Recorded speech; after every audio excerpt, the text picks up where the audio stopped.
Hai guys, nama saya Tanaya dan saya akan menjelaskan tentang teknologi persenjataan dan dampaknya bagi manusia. Yang pertama, perkembangan teknologi persenjataan. Perang Dunia II terjadi pada 1 September 1939 dan berakhir pada 14 Agustus 1945. Berakhirnya Perang Dunia II diakhiri oleh 2 bom yang dijatuhkan Amerika pada tanggal 6 Agustus dan 9 Agustus 1945 di Jepang. 2 buah bom atom tersebut dibuat pada tahun 1936 di padang pasir Alamogordo, New Mexico, Amerika Serikat. Selama masa Perang Dingin pada tahun 1947 sampai 1989, Amerika dan Uni Soviet berlomba memproduksi berbagai senjata baru dengan spesifikasi lebih canggih. Dari sekian banyak jenis senjata, yang paling dianggap berbahaya adalah bom.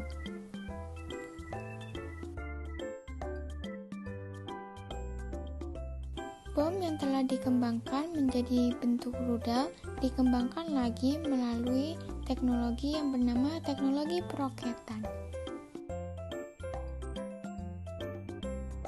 Teknologi raket diperkenalkan pertama kali oleh tokoh-tokoh peroketan yaitu Wernher von Braun dari Jerman, Robert Hastings Goddard dari Amerika, dan Konstantin Tsiolkovsky dari Rusia.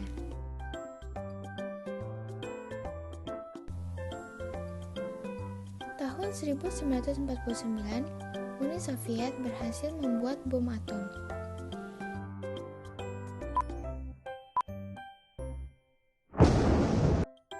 Amerika Serikat menyadari akan keberhasilan Uni Soviet dan membuat bom hidrogen yang lebih dahsyat ledakannya.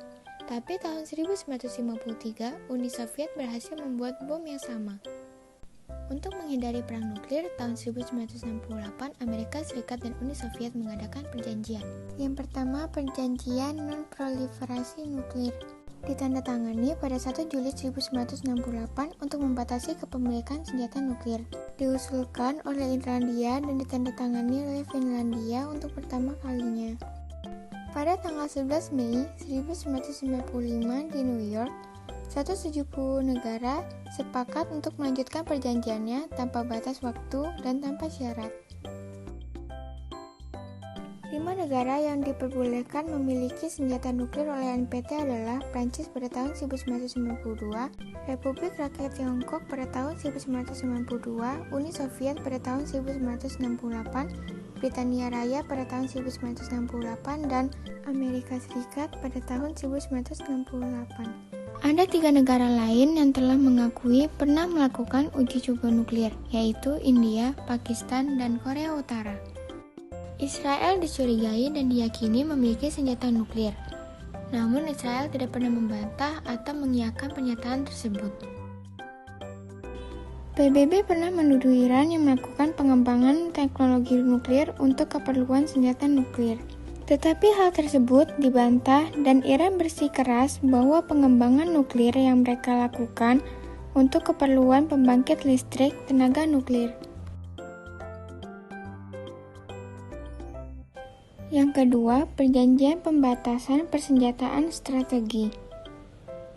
Ditandatangani pada tanggal 26 Mei 1972 oleh Presiden Amerika Serikat Richard Nixon dan Sekjen Partai Komunis Uni Soviet Leonid Brezhnev, dan isinya adalah pembatasan terhadap sistem pertahanan anti peluru kendali atau anti balistik misil. Yang kedua, pembatasan senjata ofensif strategis seperti Intercontinental Ballistic Missile dan Sea Launch Ballistic. Perjanjian ini bermaksud untuk mengurangi ketegangan antara dua pihak yang bertikai. Namun, kedua pihak yang bertikai tidak benar-benar mematuhi perjanjian yang mereka buat. Pada tahun 1979, Uni Soviet menyerbu Afghanistan sehingga Amerika meningkatkan lagi anggaran militernya. Dan pada tahun 1985, Amerika secara terang-terangan memberi dukungan kepada gerilyawan Sandinista di Nicaragua. Perjanjian yang terakhir adalah Perjanjian Pengurangan Persenjataan Strategis. Perang Dingin adalah ajang kompetisi bagi Amerika Serikat dan Uni Soviet. Kedua negara adidaya tersebut berlomba memproduksi senjata nuklir secara besar-besaran yang menuju pada perlombaan senjata, sehingga memunculkan ketegangan yang mengancam kedamaian internasional.